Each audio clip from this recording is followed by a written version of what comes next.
Inge, su micrófono no se escucha nada.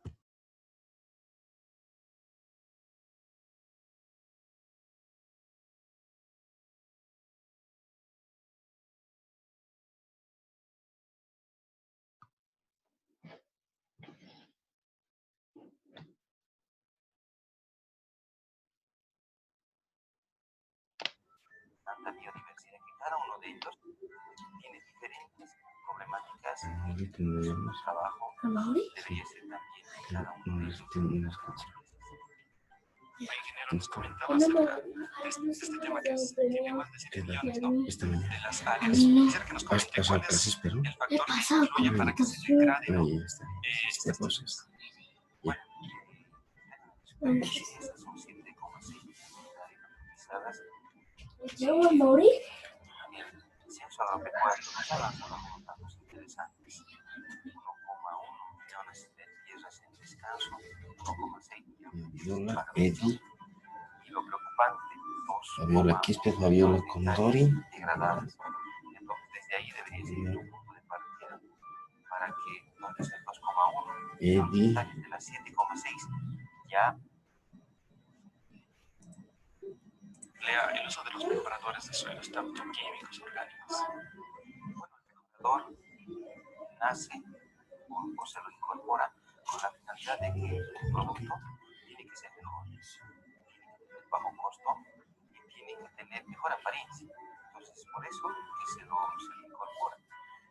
Sin embargo, el uso indiscriminado de estos hace el desbalance nutricional en el suelo. Y es por eso que puede haber mucho nutriente de algún elemento macronutriente, pero por procesos de antagonismo puede estos no ser asimilados por las plantas. Entonces creo que no estamos bien y desde ahí es nuestro rol como técnicos de fortalecer. Ahí tiene que entrar la universidad. Sin embargo, en otra temática respecto de los suelos, Bolivia tiene una particularidad, el tema de la coca. ¿Cómo se encuentra este tema? ¿Afecta o no afecta? Siempre hay discusiones en que afecta el tema de la tierra, el uso de plantar la coca, ¿no? La coca, ambientalmente sí nos afecta, porque estas, para ser habilitadas tenemos que deforestar, y la deforestación es una acción contra el medio ambiente. La habilitación misma del cultivar es permanente o es individualizada. Eso quiere decir que es monocultivo. Cuando nosotros sometemos a una área de producción a un monocultivo, constantemente hace un desbalance nutricional. Bueno, los productos de coca están principalmente urea y otros, y son sales, y están acidificando los suelos, están degradando los suelos. A un momento lo van a abandonar, van a buscar nuevas áreas.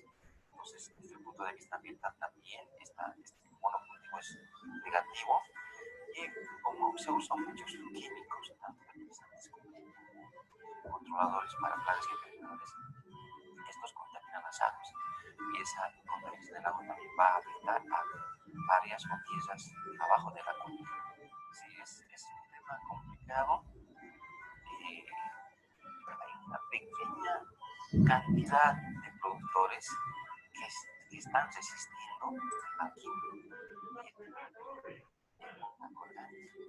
Bueno, la coca orgánica no afecta a la degradación de suelos porque no se usa y el abonamiento es de materiales degradables.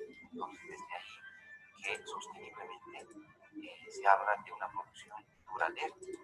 Estas plantaciones pueden resistir hasta 10, 12 años, mientras que las plantaciones con químicos, 3, 4 años ya incluso abandonan las áreas y buscan nuevas. Muchas gracias, ingeniero, por su presencia. Ingeniero, gracias compañeros, un tema muy importante. Espero que esta temática les haya ayudado. Hasta la próxima.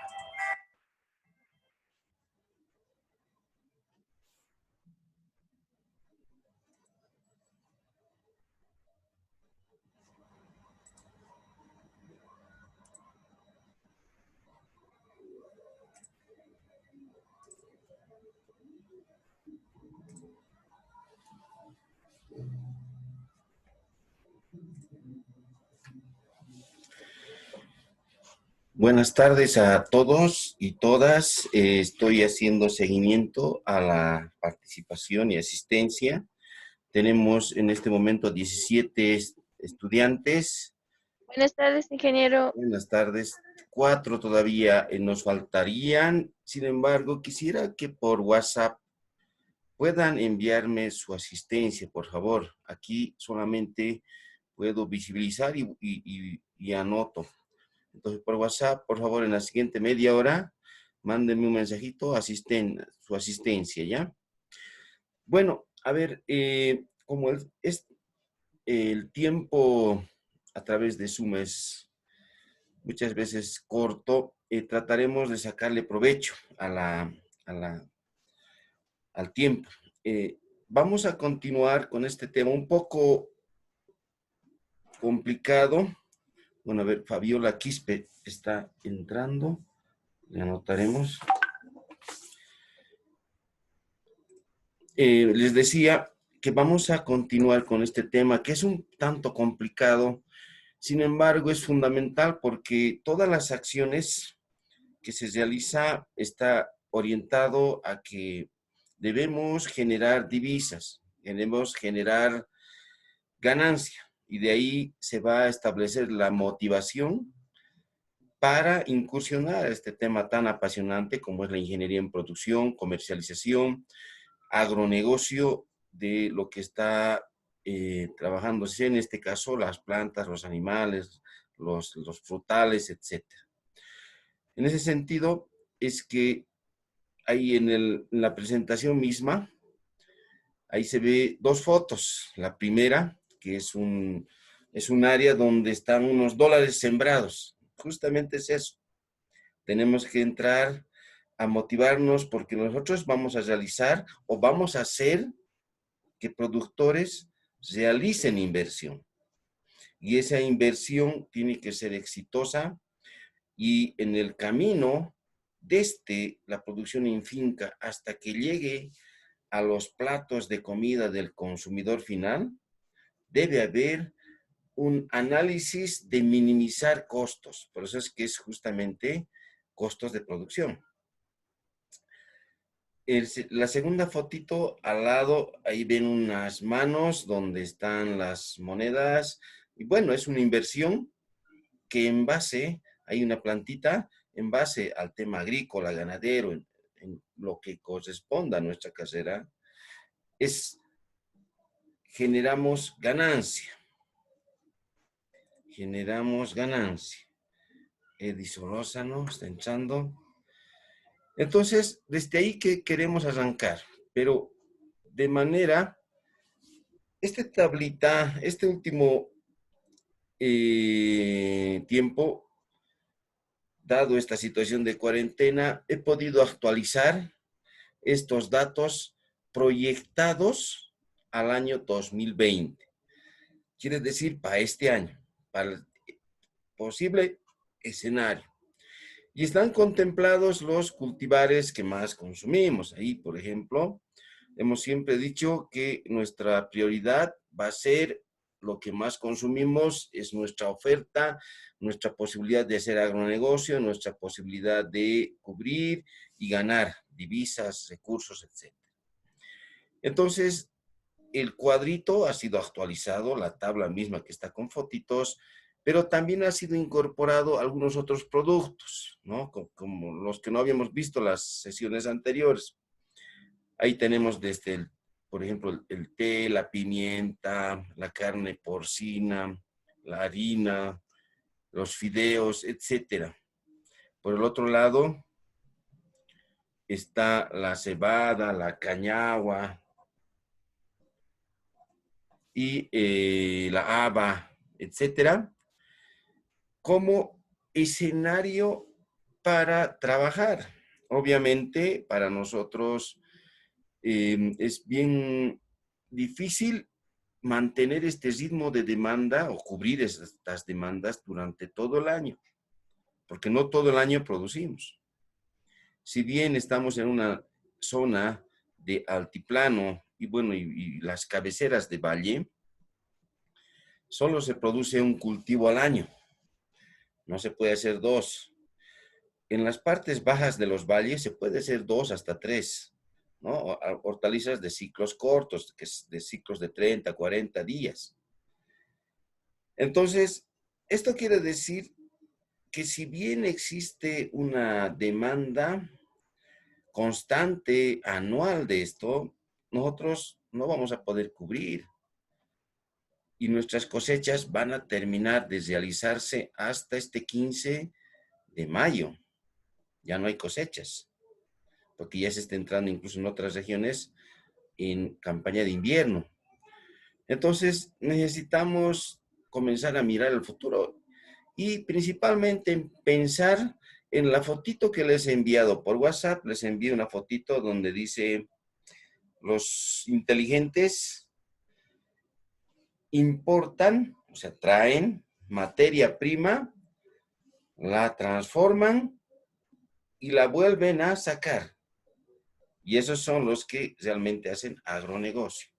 Estamos hablando de Alemania, de España. Y nosotros quedamos en un escenario difícil, ¿no?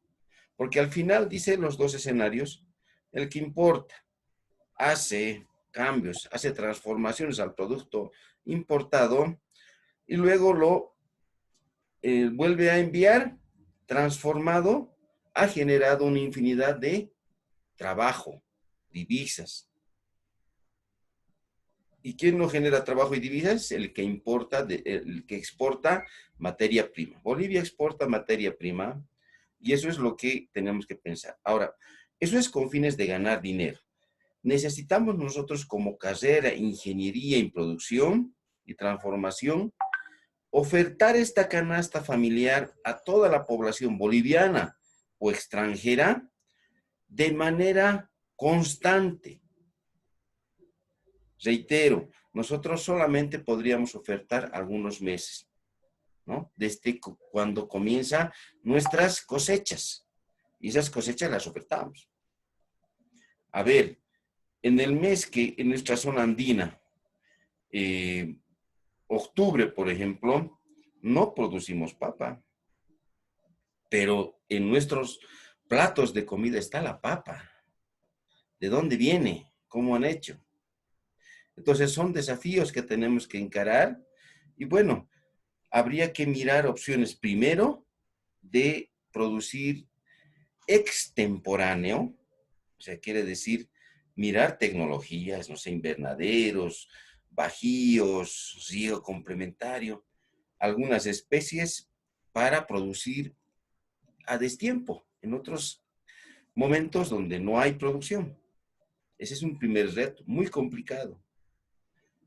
Y el segundo reto es transformar nuestros alimentos para que podamos ofertar una serie de alimentos. Por ejemplo, el consumo de papa, chuño y tunta es 108 kilos por habitante en Bolivia.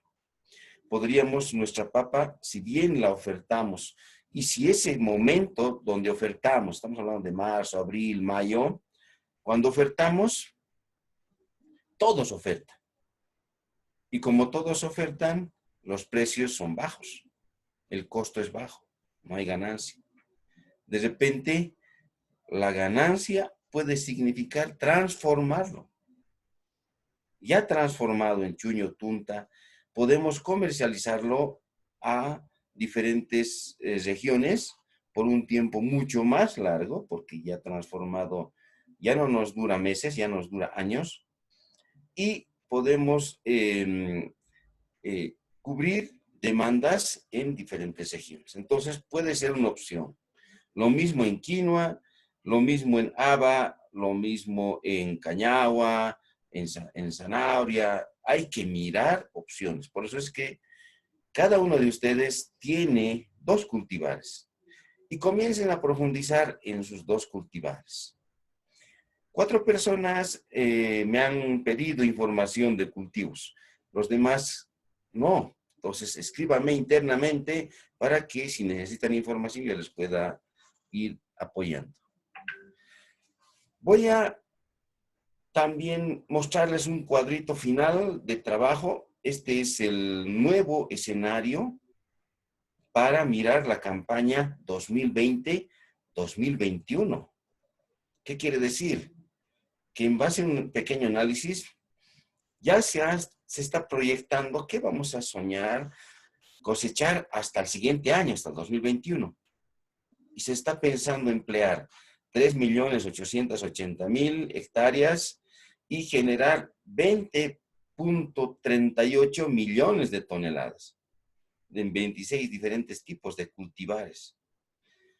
Ese es el escenario máximo donde uno tiene que mirar como una, desde la parte más alta hacia abajo para hacer planificación territorial. De ahí hay que mirar, hay que ir profundizando y decir qué nos sirve y qué no nos sirve. Al final hay un mapita aquí y en el contorno se puede apreciar diferentes componentes. Riego, semilla mejorada, insumos, sanidad, manejo de suelos, asistencia técnica y administración de desastres. ¿Qué quiere decir? Volviendo a nuestra clase introductoria. Bolivia, si trabajara en riego, ahorita tenemos como 460.000 hectáreas bajo riego, pero aplicáramos de manera, ya no riego superficial, riego por gravedad, sino riego tecnificado, mejoraría nuestra productividad. Si nosotros ensayaríamos con semillas mejoradas, ¿no? Un poco complicado. Semillas mejoradas significa hasta en algún momento extremo se tratan de los transgénicos. Ustedes han debido escuchar, recientemente se ha promulgado un decreto, el Decreto Supremo 4232, donde está dando luz a que se introduzcan 4 tipos de cultivares nuevos en Bolivia con transgénico. Estamos hablando de la caña de azúcar, estamos hablando del trigo, estamos hablando de la propia soya, del algodón y hay un hito más, ¿no? Entonces, ¿qué significa esto? El introducir semilla mejorada o transgénica, no transgénica, nos eleva en parte el rendimiento, pero no va a ser el todo. Por eso es que nosotros tenemos que cumplir 7 pilares para que produzcamos más. Reitero, estamos proyectando al 2020, 2021, hasta el siguiente año, hasta mayo del siguiente año, emplearíamos 3,8 millones de hectáreas y generaríamos 20,3 millones de toneladas. Eso, si actuamos en las 7 partes para mejorar la productividad, generaríamos 32,6 millones. Quiere decir un 60% más de volumen de producción en la misma cantidad de superficie. Reitero, riego es un componente, semillas mejoradas es otro componente, aunque este tema es bien polémico, ¿no? Porque dentro de esto está pues la fiscalización, los ingresos legales e ilegales de semillas, las fiscalizaciones, etcétera, las certificaciones que el INIAG, por ejemplo, hace, es una. Y otra, perdón, voy a anotar, Marisol Cabrera ingresó, son los insumos. Tenemos que tener fertilizantes, plaguicidas, herbicidas, todo lo que lleguemos a necesitar. Hasta si de repente trabajamos con tractores, necesitamos diésel. Entonces, insumo es adicional, es un tercer pilar que tenemos que tener. Lo cuarto es la sanidad. Las plagas principalmente nos van restando nuestra producción. En quino es muy complicado, por ejemplo. Sin embargo, tenemos que trabajar ese cuarto pilar, que es la sanidad. El quinto pilar es que si queremos que sea sostenible nuestros suelos y cada vez, en vez de empeorar su fertilidad, mejore, tenemos que hacer manejo de suelos. Ahí ese es nuestro quinto pilar. Entonces, un buen suelo nos va a garantizar una buena producción. El sexto pilar es la asistencia técnica, más conocido como el acompañamiento técnico al productor. Y desde ahí estableceremos recomendaciones para que su producción esté en buenas condiciones. Y el último pilar del ciclo para mejorar la productividad es la administración de los desastres naturales. Quiere decir que tenemos que tener planes de contingencia ante heladas, sequías y otros que puedan venir. Entonces, con esos 7 pilares trabajados, podemos llegar a podemos tener una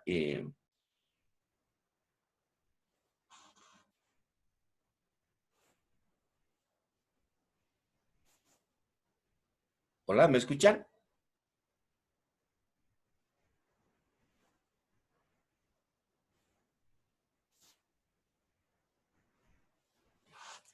¿Hay algún problemita? ¿Me escuchan? ¿Me pueden escuchar?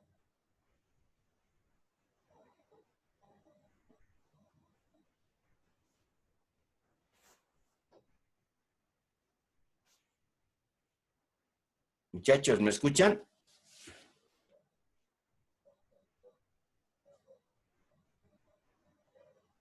Dije, entrecortado lo escuchamos, lo escucho. Ay, caracho, ya. Bueno, a ver, es el horario también, ¿no? Que muy congestionado. De todas maneras, a ver, entiendo que la subsiguiente semana que viene se está comenzando a entrar en una adaptación y desde ahí a una normalidad en la UMSA. Ya ha salido un comunicado que hoy día es lunes, el siguiente lunes ya se estaría la parte administrativa ya comenzando a asistir y de ahí de repente ya comenzar a cambiar la dinámica, ¿no? Entonces, ya, a ver, entonces hemos visto en la presentación que hay una producción nacional. Ahora comenzaremos a entrar a mayor detalle. Nos centraremos a hortalizas. En hortalizas, por ejemplo, está proyectado para este 2020-2021 173,000 hectáreas sembrar y generar un volumen de producción de 503,172 toneladas en producción, ¿no? Ahí está, lo que más se va a producir es frijol, cebolla, zanahoria, tomate, haba, maíz, etc. Y los productos que mejor rendimiento tienen es el tomate, zanahoria, así, ¿no? Entonces podemos ir profundizando. Pero tenemos que profundizar también ahora a cada cultivar. En este caso, yo estoy haciendo la simulación de trabajar en costos de producción para cebolla. Cada uno de ustedes tiene que hacerlo dependiendo del cultivo que se le ha asignado. En este caso, he hecho el análisis primero estadístico y luego tengo que entrarme a entender la dinámica desde incluso el calendario agrícola.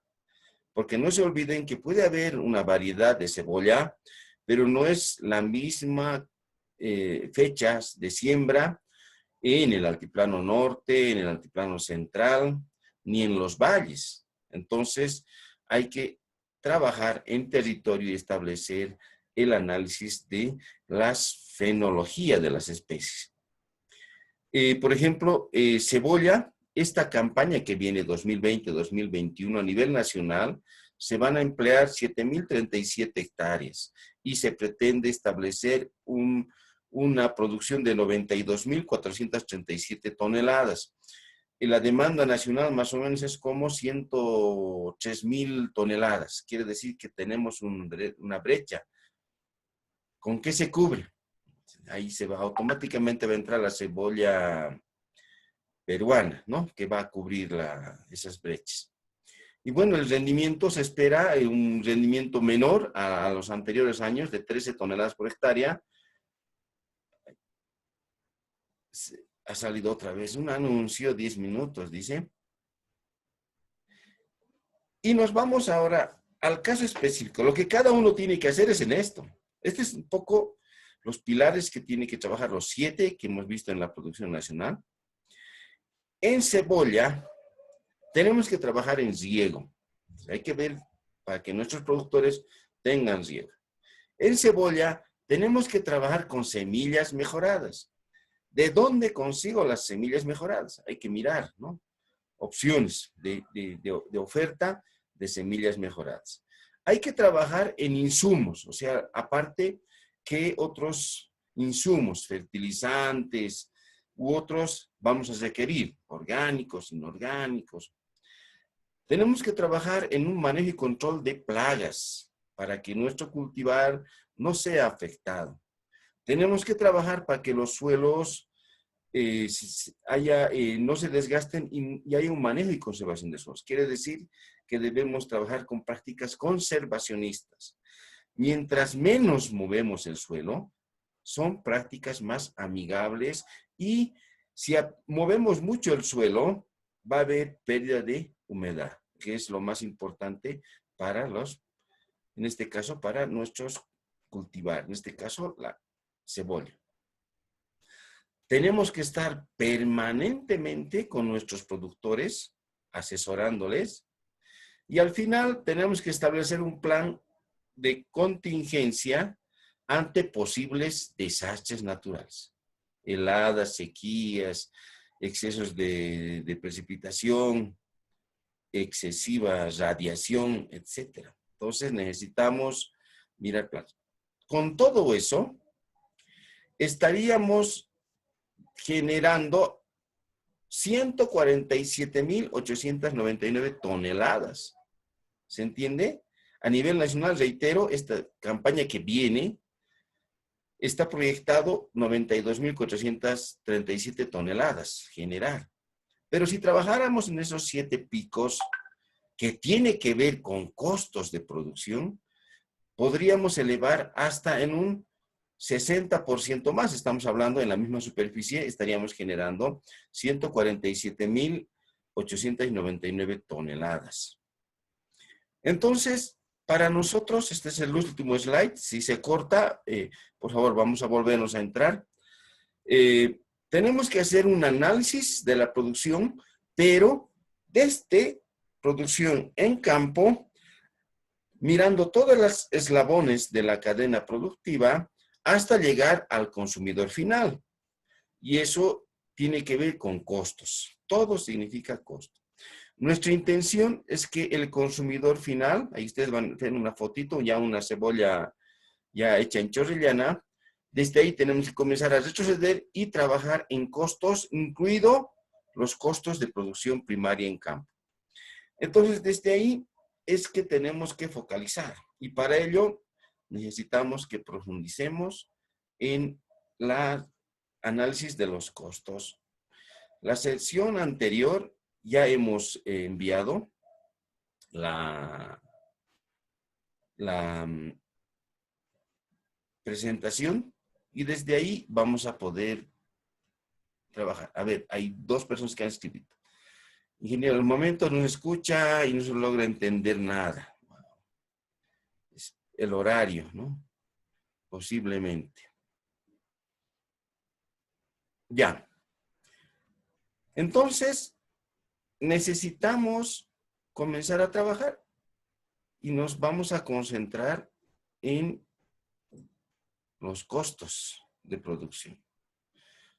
A ver, si bien nos estamos ya mucho hablando de la cebolla para que se combine a ver un producto que es más complicado. A alguien le tocó, por ejemplo, el tema de la papa lisa. Entonces, haciendo ya uso de la teoría que hemos visto la anterior semana, esta es una tablita dinámica que está colgada ya en nuestra plataforma y si desean también vamos a enviarles. Es para la producción tradicional de la papa lisa. A diferencia de otros, por ejemplo, la papa, hay un sistema de producción tradicional hay semimecanizado y hay mecanizado.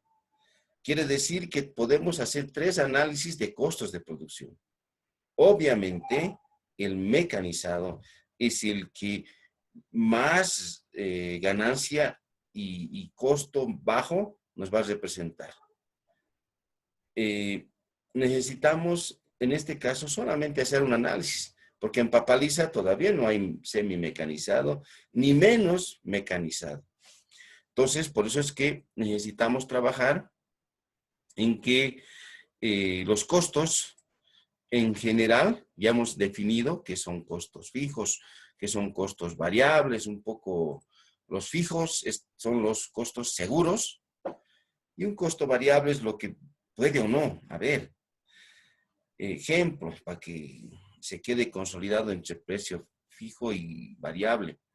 Fijo es si nosotros en la casa somos 5 personas y los 5 vamos a ir a trabajar.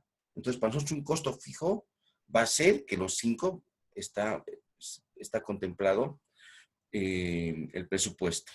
Sin embargo, si en la práctica no se puede cubrir el trabajo de toda la actividad, entonces tenemos que contratar gente adicional. Y ese adicional es un costo variable, donde puede o no puede haber.